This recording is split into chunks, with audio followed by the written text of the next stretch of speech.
ভারতের মহান বিপ্লবী বাঘাযতীন ওরফে যতীন্দ্রনাথ মুখোপাধ্যায়ের ছেলেবেলার কাহিনী অবলম্বনে রচিত বীরতীন্দ্রনাথ মুখোপাধ্যায়ের গল্পটি আজ আমরা ছোট্ট নাটকের মাধ্যমে তুলে ধরলাম।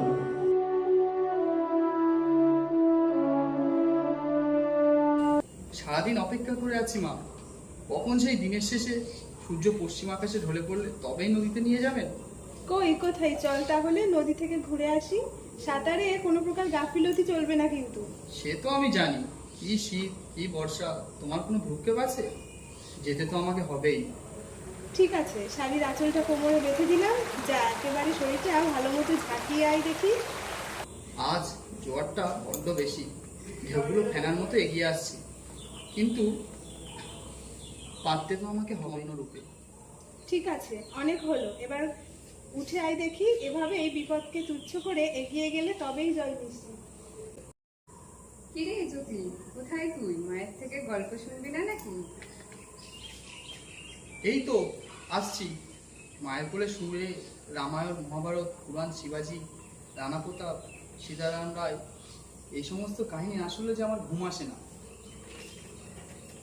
ঠিক আছে, বুকে বল, আত্মবিশ্বাসের পাশাপাশি আত্মার সমৃদ্ধির জন্য যেসব গল্প বা কাহিনী, যেমন চৈতন্যদেব, নানক, কবির, এদের সদ উপদেশগুলি সর্বদা মনে রাখা দরকার।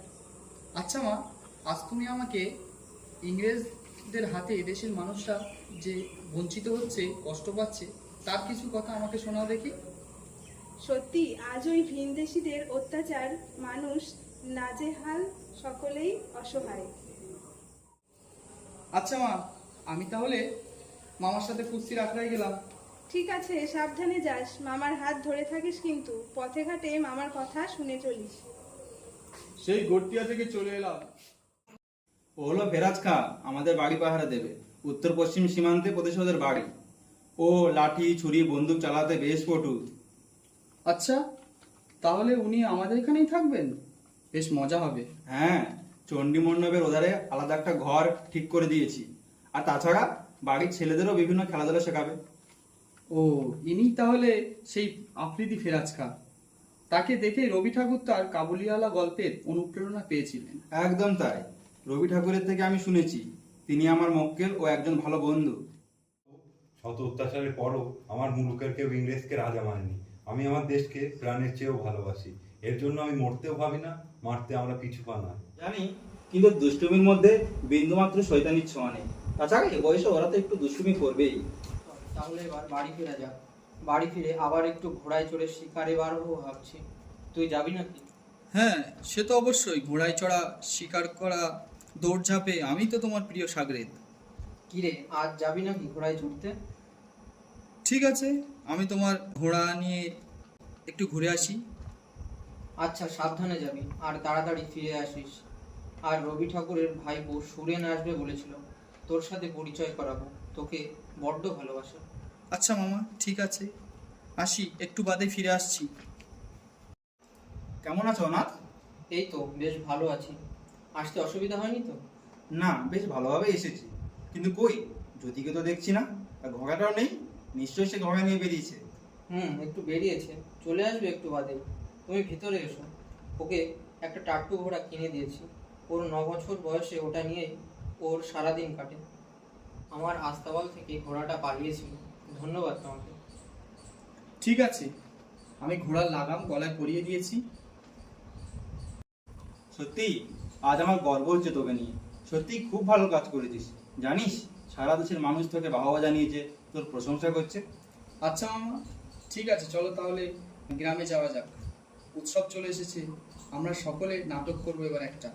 আচ্ছা ঠিক আছে, তোর প্রিয় চরিত্র হনুমান, লক্ষণ, রাজা হরিশ্চন্দ্র কোনো একটা বিশেষ চরিত্রে অভিনয় করিস। আর ললিত, তোর বন্ধু বঙ্গভূষণ, কুঞ্জলাল সাহা, ওদেরও সাথে নেব। জমিয়ে নাটক করা যাবে।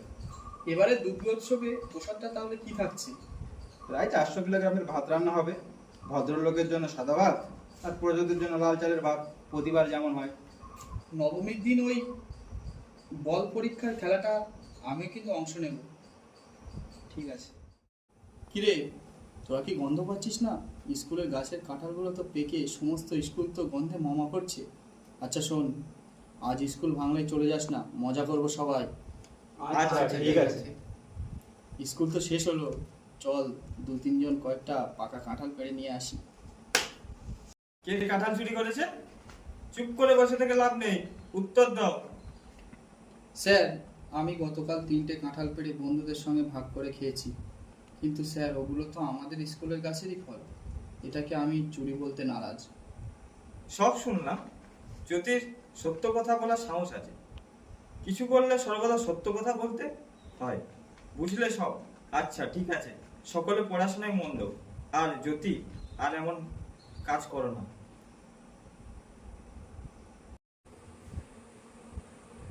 মামা, আমি একটু বাজারে যাচ্ছি, কিছু জিনিস কিনে আনতে হবে। আচ্ছা ঠিক আছে, আজ শেষ হলে তাড়াতাড়ি ফিরে এসো। আচ্ছা মামা, আজকে এত আয়োজন কিসের? এই জ্যোতি, আজ আমরা 1905 সালের বঙ্গভঙ্গের প্রতিবাদে জাতি বর্ণ ভুলে গ্রামের সবার জন্য পঙ্ক্তি ভোজনের আয়োজন করেছি। এ তো খুবই আনন্দের, সবাই একত্রিত হবে, একসঙ্গে খাওয়া দাওয়া হবে।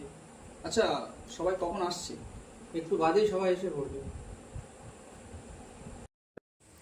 হিন্দু, মুসলমান, বামুন, চাড়াল সবাই একত্রিত হলেন, পরস্পর শুভেচ্ছা বিনিময় হল ও শেষে সবাই মহাতৃপ্তিতে পুজোর প্রসাদ খেয়ে যে যার ঘরে ফিরে গেল।